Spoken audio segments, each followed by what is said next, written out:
Hi, everybody. I'm Chris Prue. You're watching White Mountains TV, and I am joined remotely by Mark Wiles, who's the Public Information Officer for the U.S. Forest Service, and he is here to talk to us about fire safety, fire danger, and fire restrictions here in the White Mountain National Forest. Thank you for joining us, Mark.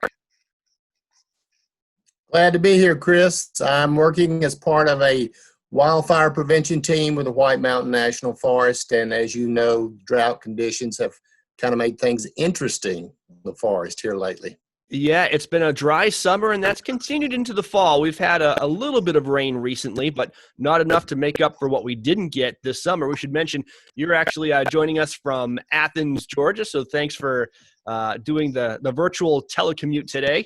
But what are the current fire restrictions in the White Mountain National Forest? What should people know about lighting fires right now? Okay, if you're going to the White Mountain National Forest, just be aware that there are campfire restrictions out there. You can only have a campfire. You can have a campfire, but you can only have a campfire in designated developed campsites as long as you build inside those metal campfire rings the Forest Service provide for you. It's also charcoal grilling is an issue as well. So they are prohibiting any charcoal grilling outside of those designated developed campsites, and you can only use those Forest Service installed grills, the pole mounted grills that you see in the recreation areas and campgrounds. Those have to be used. All right, and I'm looking at the list of National Forest campgrounds where campfires are allowed within those metal rings, and it's most of the common ones here in the National Forest. But if you are backpacking in the forest, does that mean that campfires are prohibited right now? Campfires are prohibited.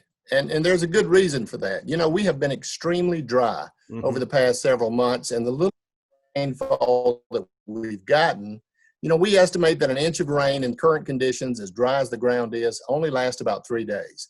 So it dries out really quickly, and we have, you know, a tiny spark from a campfire that may be in an area where it shouldn't be, can get out of control, and we can have a raging wildfire. So yes, we do have restrictions throughout the forest, except in those developed designated campsites that we talked about in recreation areas. Right, and of course, dry ground helps fires start and helps them spread, but it also must help or must hinder fighting these fires as well, should they start. Well, it makes it difficult. And, you know, it's not just the dry ground. I mean, the dry ground is harder to put in a fire line if we have to try to suppress those fires. But also there's a shortage of water, you know, and water plays a very important part of our firefighting efforts. So, yeah, we need rainfall to replenish our lakes, our streams, so that we have the water that we need to fight these fires. But, you know, what we need to do is prevent those fires from ever starting to begin with. And that's what we're asking visitors to the forest to do. All right, give us some tips. So even let's say we're in one of the approved National Forest campgrounds with a metal fire ring. We have a campfire going. What are some tips to help prevent even that from causing a problem and spreading into a wildfire? Well, keep in mind, even though you have a campfire in these metal rings that the Forest Service provide for you in those designated campgrounds, you're still going to have to be vigilant, and you're going to have to watch that fire, never leave it unattended. Never leave it attended by children. You know, a responsible adult needs to be with that fire at all times. It's also important to know that once you leave your campsite, that fire needs to be completely extinguished. Put water, stir the coals with a shovel, more water needs to be applied, and then you should be able to run your hands in that where the fire was, and it needs to be cold to the touch before you leave the area. So you need to make sure the fire is completely out.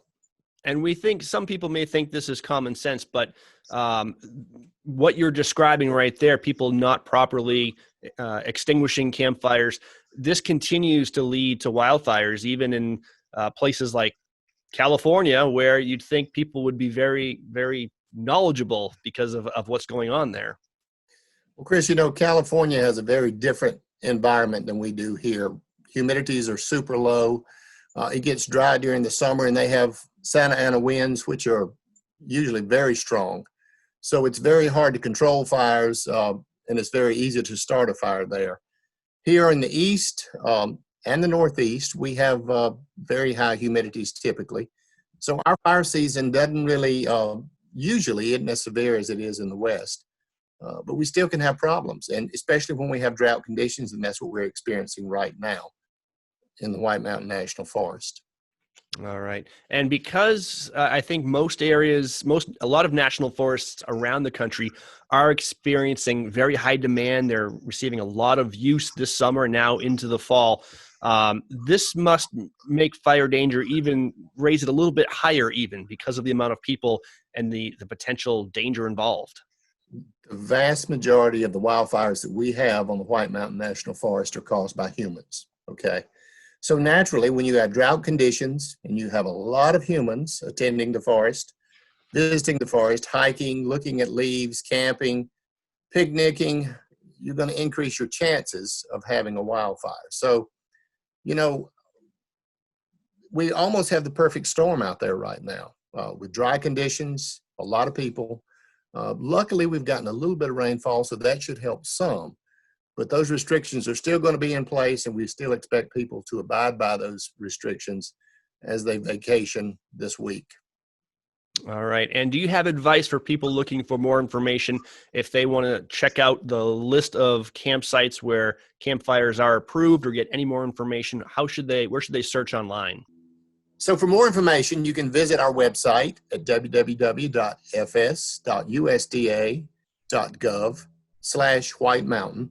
You can also visit us on Facebook and on Twitter at White Mountain NF. All right. We've been speaking with Mark Wiles. He's a public information officer with the the U.S. Forest Service, talking about fire danger here in the White Mountain National Forest. Mark, anything else you want to say to our viewers before we say goodbye? Well, I just want to tell everybody that this week is National Fire Prevention Week, and it's important that we, take a moment to think about the damage that wildfire can do. It's a natural part of our environment, but we have to be careful. And in certain conditions, especially in drought conditions, it makes fighting fire very difficult. Not only will it destroy the forest in these current conditions, but it also puts our firefighters in harm's way when they have to go out and they have to fight these fires. So we ask that everybody be respectful, do the right thing. If you are in a designated developed campsite and you have a campfire within that metal ring, be sure that you watch it, that you make sure that you put it completely out before you leave. And the same applies to charcoal grilling. You got to make sure that you use those metal charcoal grills that are installed by the Forest Service.